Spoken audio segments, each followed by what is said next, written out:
2 weeks ago, we saw Jesus on his final journey towards Jerusalem, and on the way, he shows uncommon mercy. He shows uncommon mercy to 10 men who had an incurable disease called leprosy. Because he showed that uncommon mercy, one of them came back and showed uncommon gratitude.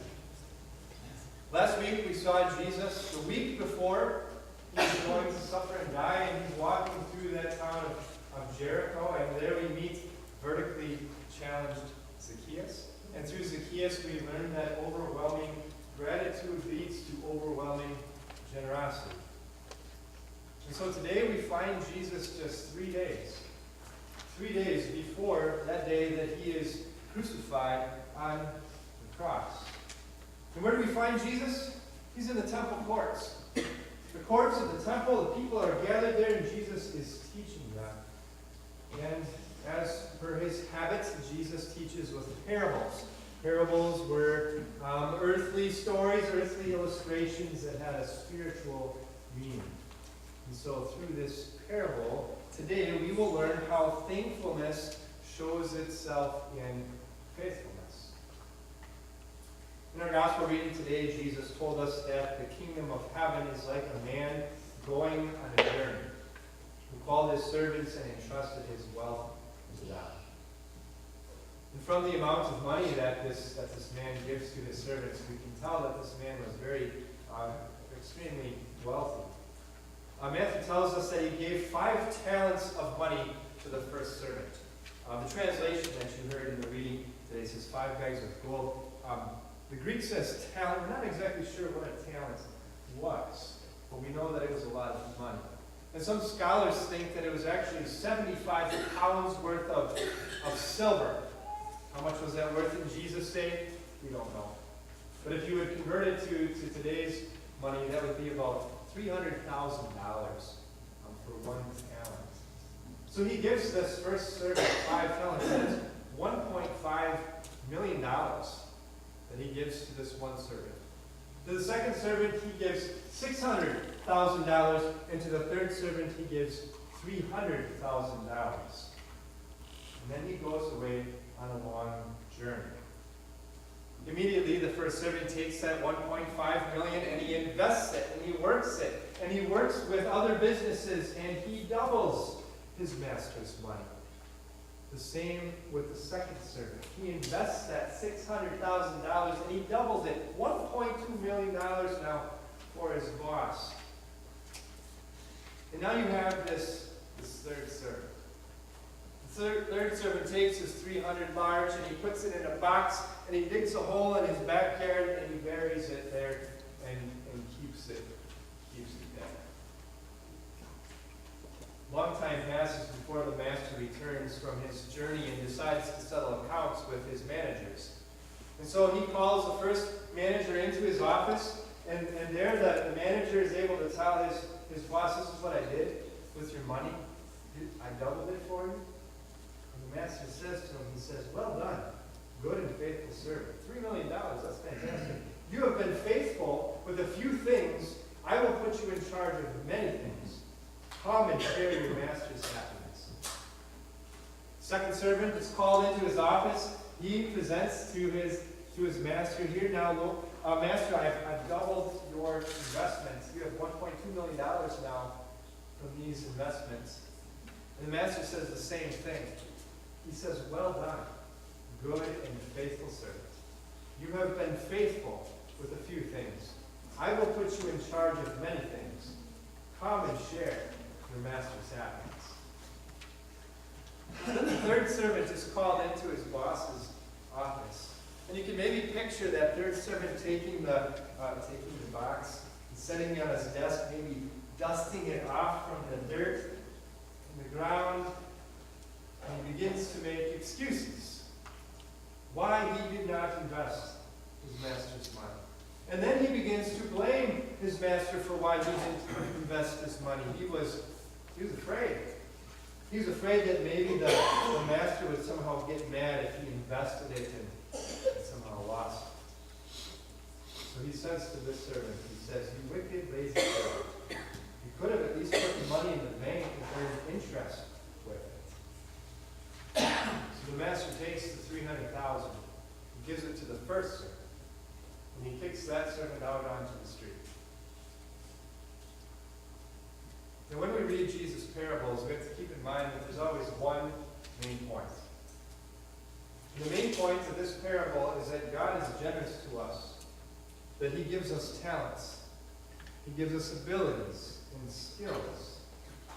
And he wants us to be faithful as we manage those abilities and skills, those talents that he has given to us. The other sub-points that we can learn from this parable is that God doesn't give the same talents and gifts to everybody. He gave to one 5, and to another 2, and to another 1, each according to his ability. But sometimes what we think is we think that we don't have any gifts. We don't have any special talents or abilities that we can use in God's service here at this church, or in our homes, or in our community. But that, my friends, is a lie. It is a lie from the devil. God has generously blessed each and every one of you here today. Doesn't matter how young you are. Doesn't matter how old you are. God has blessed each of you with special gifts and talents to manage in his kingdom. Sometimes we think that, maybe it's unfair that we just don't have gifts that other people have. When I was in high school, I so badly wanted to play on the basketball team.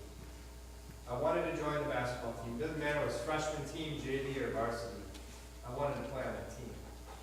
And so I practiced every day in our driveway on our basketball hoop. I went to the open gyms that they had at the high school. I even joined this speed training club that met after school. And it didn't matter how hard I tried, how much I practiced. There were always guys who were quicker than me, who could handle the ball better than I could, who were smarter at the game of basketball than I was. And so the 3 years in a row that I tried out for the team, I was cut every single time. Sometimes we view other people that way, don't we? They seem to have everything handed to them. There are people who just have skills, talents, abilities, that it just comes naturally to them, more so than you or me. Or we look at how hard we work, how many hours we put into work, and yet we see other people who don't work as much or as hard as we do, and yet they have more money, they have a bigger house and a better job than we do. Before we whine and complain about how unfair we might think that is, remember that even though God gives different gifts to different people, he blesses all of us with more than we deserve. Just think about that last servant. He gave him $300,000. That's a lot of money. Look at how generously God has blessed you. Look at the spiritual gifts that God has given to you. First of all, he called you to faith through holy baptism. Or maybe later on in life, he calls you to faith through the Word of God, and he brought you out of the family of the devil into his family. And then he sends you pastors and teachers along the way to remind you of how generous and how rich God has been to you. God has given you the resurrection from the dead. He has given you a life of eternity in heaven. God has been so generous to you. And God has blessed you with physical, material blessings, haven't he? Now, I asked you to do this last Sunday, and so if you haven't, do that this Sunday before the football game. When you go home, go into every room in your house and open up every single closet. And open up every pantry door that you have. Open every freezer and refrigerator door. Go into the attic, go into the basement, go into the garage, go out to the shed, and look at all the things that God has blessed you with. And then open up your cell phone and look at how many contacts you have there. How many friends and family members God has blessed you with. And just take a second to look around this room. All these brothers and sisters in Christ who would be happy to listen to you, to give you a word of encouragement, to let you cry on their shoulder, to pray for you. God has blessed you immensely. And then finally, God has blessed you with abilities and talents. Some of you are very skilled at working with your hands. Some of you are good with athletic ability. And others of you have ability in math or science or technology or business. Some of you have skills in music or drawing or design. And some of you have gifts that you're just compassionate people. You're good encouragers. You're good leaders. You are prayer warriors. These are the gifts that God has given to you. And all that he asks you to do is to be faithful with the gifts that he has given you. Go back to the story. When the master called the second servant in, and the second servant said, "This is what I've done with your money," he didn't say to him, "Well, how come you didn't earn as much as the first guy?" He said, "Well done, good and faithful servant." God wants us to do the best with what he has given to us individually. But how often do we do our best? How often are we like that third servant? Make excuses. Parents, how many times do we rush our kids off to bed at night so that we can plop down on the couch and watch TV? Instead of just listening to our kids, to their cares and concerns and their anxieties, so that we might share a word of comfort from God's word with them and pray with them. How often have we slacked off at work? How much time do we waste talking to our coworkers, not about work? How much time we waste checking Facebook? How many times that we just go at half pace? And for you students who are in school, how often do you really pay attention to your teacher? How often do you really put in the best amount of time and use the best of the brain that God has given you and apply yourself to that quiz or that test that's coming up? Or maybe even here at church, how many Sunday mornings have you worshipped at St. Pillow Lutheran Church rather than Mighty Fortress Lutheran Church? How many times have we seen opportunities to serve in the service while there and say, "No, I just don't have the time to do that"? Or we see a group or a subcommittee that's forming and saying, "You know what, I don't want to serve on that committee because so-and-so is on that committee. They said some things to me last time. I don't want to use my skills and talents in service for God there." It's amazing how unfaithful and lazy we can be, and yet God is so faithful to us. Our God gives his best for us. God gave his own son. And his own son in return gave his best for us. Jesus was faithful in all that his Father gave him. Whether it was his skills and abilities and talents, whether it was the material blessings that his Father gave him, whether it was the time that God gave to his Son Jesus here on this earth, or whether it was the people that God the Father put in Jesus' life, he was faithful with every single one of those blessings. Faithful all the way to the cross. He suffered hell for our unfaithfulness. He suffered God's wrath for our excuses.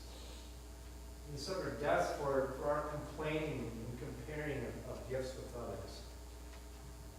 My friends, God is faithful to you. He forgives you. He forgives your wastefulness. He forgives your pride. He forgives you for your laziness and excuses, and God is not going to punish you for that. He's not going to throw you out on the curb where there will be weeping and gnashing of teeth out there in the outer darkness. He's not going to do that to you. But when your time comes, God is going to fling wide open the doors to heaven and say to you, "Well done, good and faithful servant. Come and share your master's happiness." How amazing is that? That in spite of our unfaithfulness and our laziness, God is going to say to each and every one of you, well done, good and faithful servant. Because my friends, when God looks at you right now, He does not see your excuses. He does not see your laziness. He does not see your complaining and your unfaithfulness. He sees Jesus. He sees Jesus' faithfulness. And because of that, God says to you today, and will say to you on that day, well done, good and faithful servant. This is Jesus' faithfulness to you. How will you respond to that? You will respond by thankfully and faithfully serving Him. That means if you are a student in school, that means that you will give your best to studying for that test or that quiz. You will give your best time for that project that your teacher has assigned to you. You will use that gift of a brain that God has given you in glory to Him. Jesus has been faithful to you. How will you respond to that? Whether you are the supervisor or you're just coming in at entry level, whether you are the manager or the CEO of a company, or you are managing all of the activities in your home, whether you care for newborn infants as a nurse, or you care for 3-year-olds in your home, you will do the best with what God has given you. And whether you work at McDonald's cleaning grills, you're going to make those grills the best looking grills that Paulding County has ever seen, all to the glory of God. You will be the best mother and wife that you can be. You will be the best father or husband that you can be. You will be the best friend that you can be. Because God does not expect you to be the best at everything that you do. He expects you to do your best with what He has given you. And so, my friends, these past 3 weeks, as we have looked at these sermons and these Bible studies on gratitude, we've talked about what it means to be thankful. We've seen Jesus' uncommon mercy and how we respond with uncommon gratitude. We've seen how overwhelming gratitude leads to overwhelming generosity. And today, we've seen how thankfulness leads to faithfulness. So my friends, as you begin journaling this week, the next 364 days, I pray that they be filled with thankfulness. That you stop, pause every day, and look at how generous God has been to you. How overwhelmingly generous He has been to you. And then stop and think, how now can I be generous to Him? With my gratitude and with my faithfulness. God grant it to you for Jesus' sake. Amen.